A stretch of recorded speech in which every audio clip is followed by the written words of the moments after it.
Students, class 8th की physics के guys previous lecture के अंदर हमने जो टॉपिक कवर किया था वो था गाइस रिचर स्केल। तो गाइस जिस पावर से अर्थक्वेक आता है उसके मैग्नीट्यूड को मेजर करने के लिए एक स्केल बनाई गई है जिसको अपन कहते हैं रिचर स्केल। तो रिचर स्केल को गाइस डेवलप किया गया था बाय चार्ल्स रिचर इन 1935। तो गाइस रिचर स्केल मेजर करता है अर्थक्वेक को 0 से लेकर 10 तक। तो हमने देखा था कि 1 अगर हो, 2 अगर हो, 3 अगर हो स्केल, तो इसके क्या क्या हमें डिस्क्रिप्शन देखने को मिलता है। तो गाइस हमने कहा था कि अगर 7.5 से ज़्यादा अर्थक्वेक हो तो ये काफ़ी ज़्यादा डेंजरस माना जाता है। तो यहाँ तक का पॉइंट हमने गाइस लास्ट क्लास में कंप्लीट फिनिश कर लिया था। अब अपन आते हैं हमारे नेक्स्ट टॉपिक के ऊपर, दैट इज सिस्मोग्राफ। तो अपन लिखें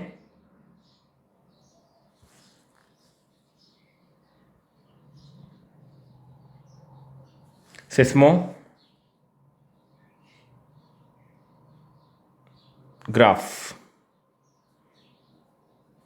ऑलराइट, अब गाइस देखो सिस्मोग्राफ जो होता है वो क्या होता है।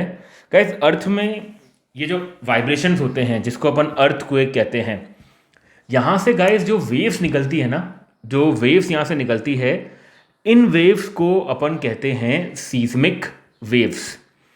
और इसी सीस्मिक वेव्स को रिकॉर्ड करता है एक इंस्ट्रूमेंट जिसका नाम है seismograph.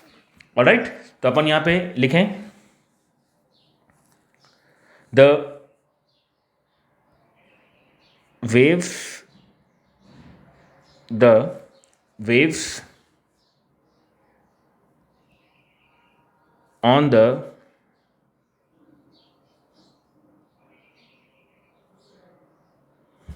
surface of earth, the waves on the surface of earth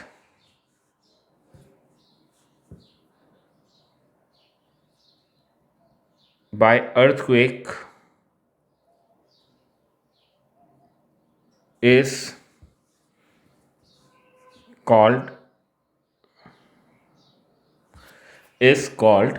seismic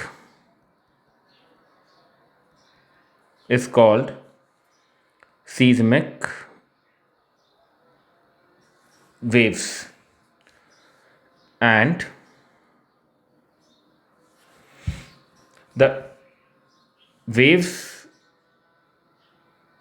are recorded by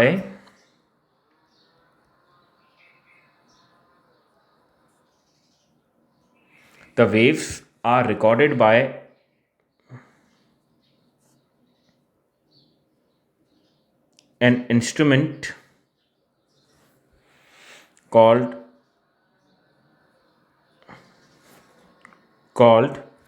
seismograph. तो इसी को अपन कहते हैं guys seismograph.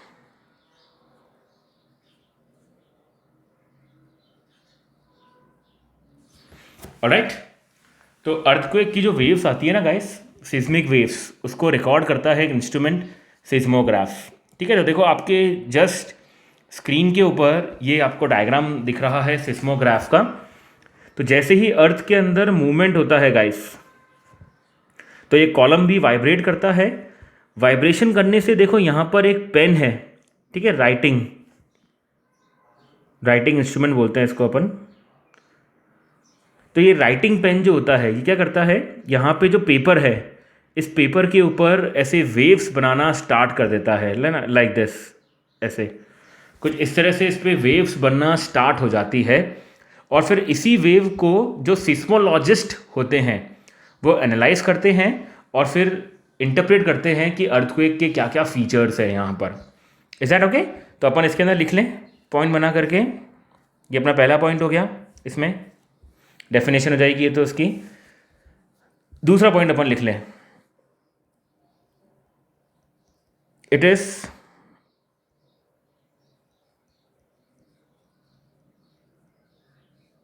composed of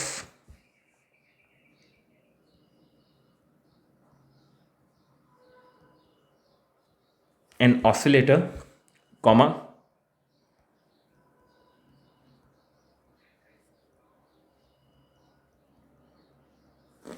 writing device and roll of paper. ठीक है. फिर जैसे ही अर्थक्वेक आता है guys, so in case of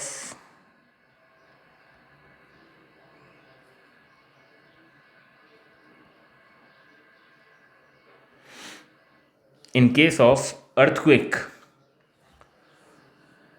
oscillation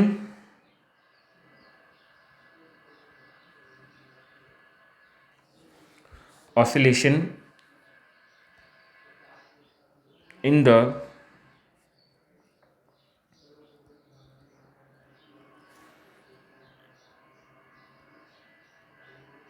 writing device plots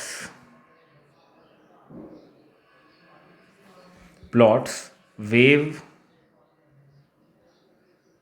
like patterns on the paper. Alright. ठीक है. और फिर ये जो वेव बनती है गाइस, इसको जो सीस्मोलॉजिस्ट होते हैं वो एनालाइज करते हैं. ठीक है. तो ये इस तरह से गाइस सीस्मोग्राफ जो इंस्ट्रूमेंट है वो सीस्मिक वेव्स जो अर्थक्वेक के टाइम पे प्रोड्यूस होती है उसको प्लॉट करने में हेल्प करता है और फिर इसी अकॉर्डिंग अर्थक्वेक का प्रॉपर तरीके से गाइस एनालाइज होता है. तो गाइस ये हमारा पॉइंट यहाँ पर फिनिश हुआ सिस्मोग्राफ वाला. ऑलराइट. अब आते हैं अपन नेक्स्ट पॉइंट के ऊपर.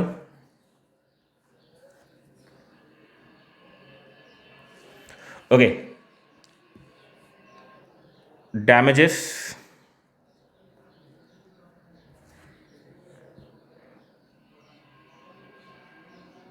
Due to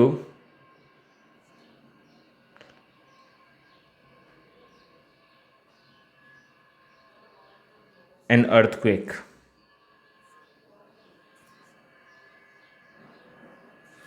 alright guys, earthquake से क्या क्या डैमेजेस हमें देखने को मिलते हैं तो ये अपन सब जानते हैं. पहला डैमेज जो है वो क्या है गाइस, जो बड़ी बड़ी बिल्डिंग्स होती है वो कोलैप्स कर जाती है, जैसे ब्रिज हो गया, पोल हो गया. ठीक है. सो पहला हो जाएगा collapse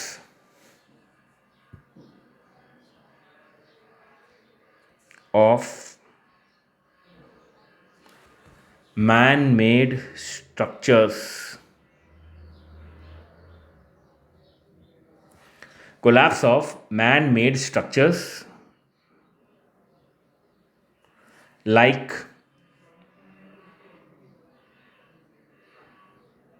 buildings, bridges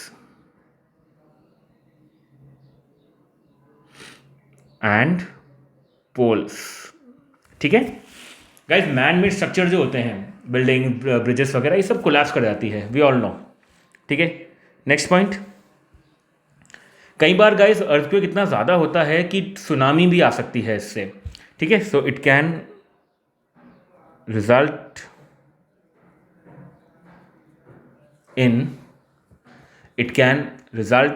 in tsunami.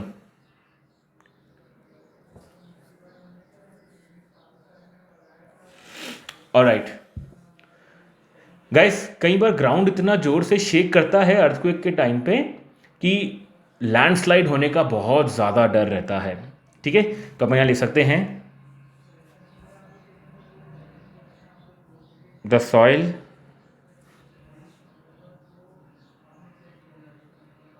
And rock causes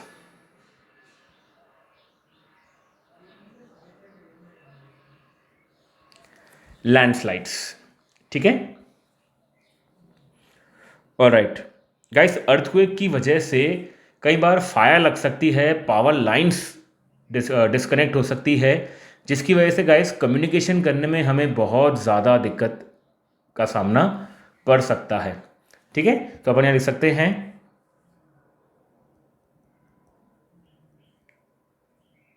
fire में start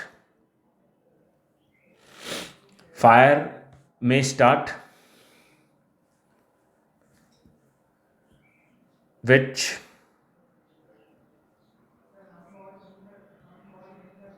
breaks power lines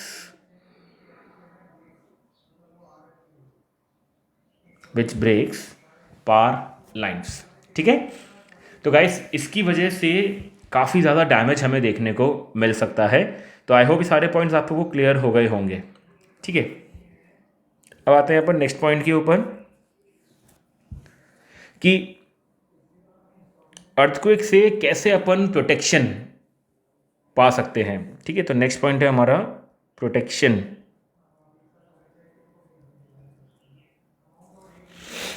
against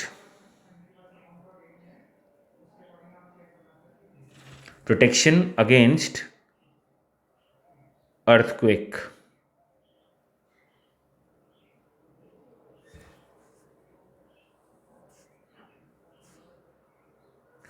alright, तो गाइस प्रोटेक्शन कैसे अपन कर सकते हैं, तो अपन यहाँ पे लिख सकते हैं पॉइंट बना करके एक एक करके। दैट इज क्या क्या स्टेप्स अपन को लेने चाहिए before N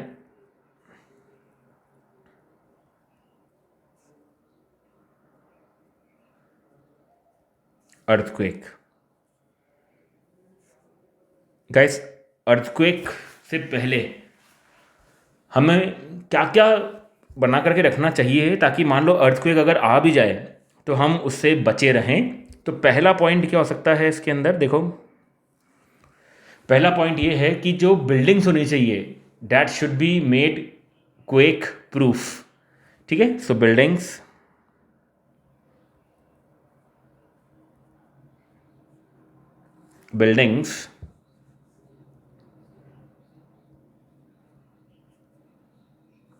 should be made buildings should be made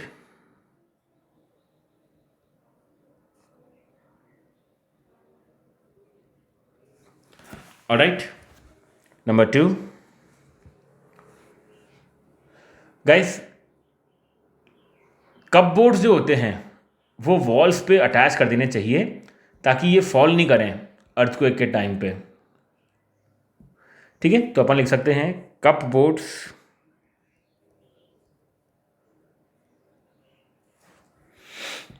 should be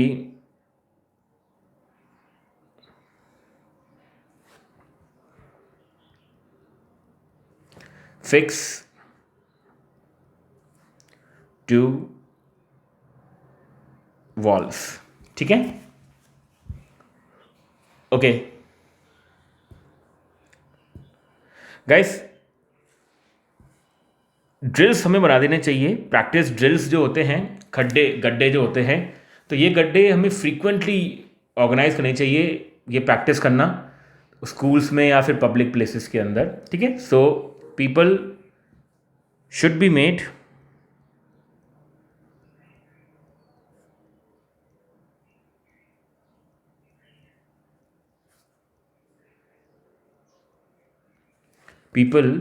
made to practice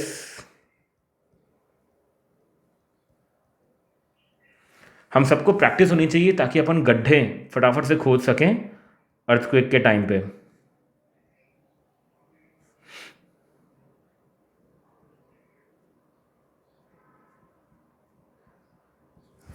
alright guys, हमारी बिल्डिंग में फायर फाइटिंग इक्विपमेंट्स एकदम प्रॉपर इंस्टॉल होने चाहिए ताकि मान लो कि अगर अर्थक्वेक आए और कहीं पर फायर लग जाए तो गाइस गैस लीकेज अगर हो भी जाता है या शॉर्ट सर्किट वजह से आग लग भी जाती है तो फटाफट से उसके ऊपर कंट्रोल किया जा सके। तो प्रॉपर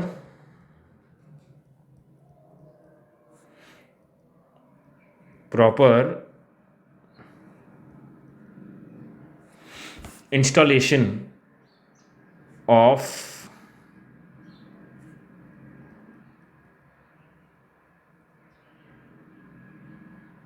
फायर फाइटिंग इक्विपमेंट्स इन गाइस बिल्डिंग्स। ठीक है, बिल्डिंग्स में गाइस एकदम प्रॉपर इक्विपमेंट होने चाहिए फायर फाइटिंग के। ठीक है, और गाइस लास्ट पॉइंट, हमें एकदम लाइट वेट मटेरियल्स यूज करने चाहिए बिल्डिंग बनाने में। तो जैसे लाइट वेट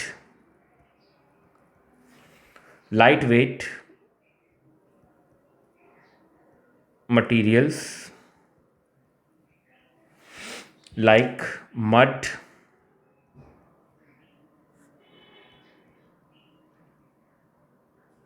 और timber should be used for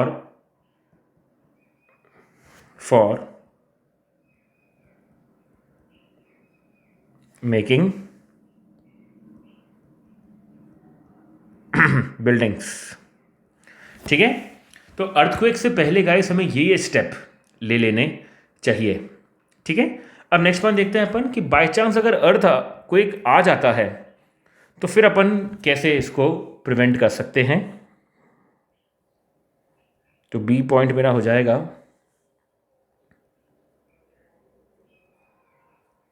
during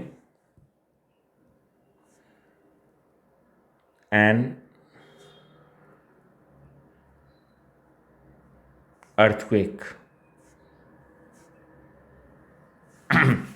guys, earthquake के दौरान अगर सपोज आप अपने घर पर हैं, तो if suppose you are at home, so पहला अपन देख लेते हैं कि at home.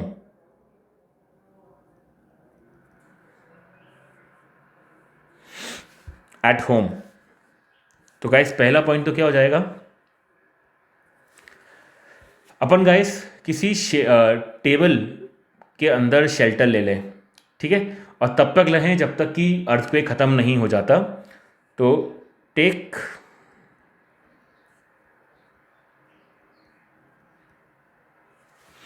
Shelter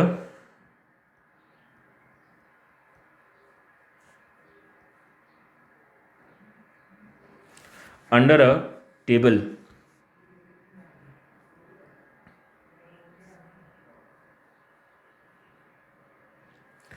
and stay there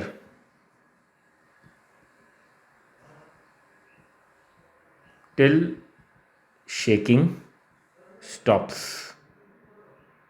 ठीक है, दूसरा पॉइंट ये है गाइस कि अपन दूर रहें टॉल और हैवी ऑब्जेक्ट से, क्योंकि वो आपके ऊपर गिर सकते हैं, इसीलिए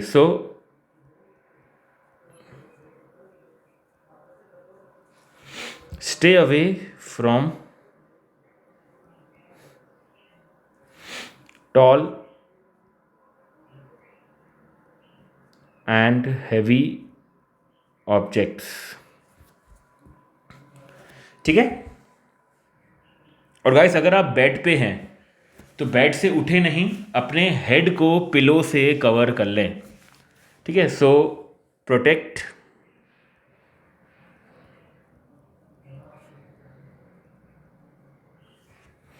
your head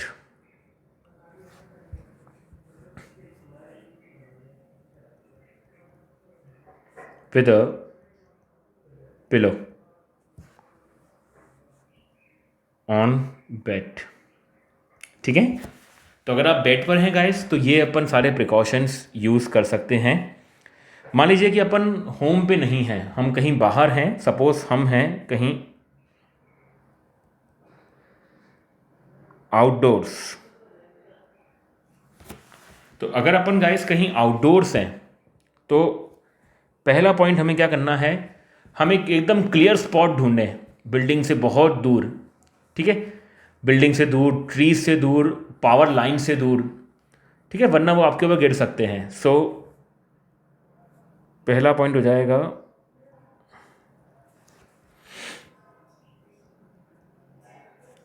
find a clear spot,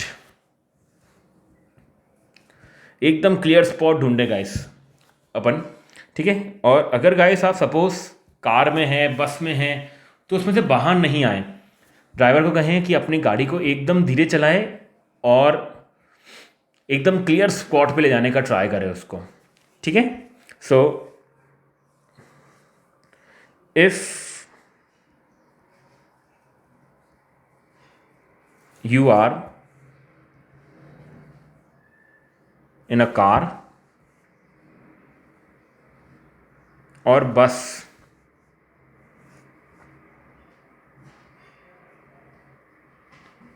ask the driver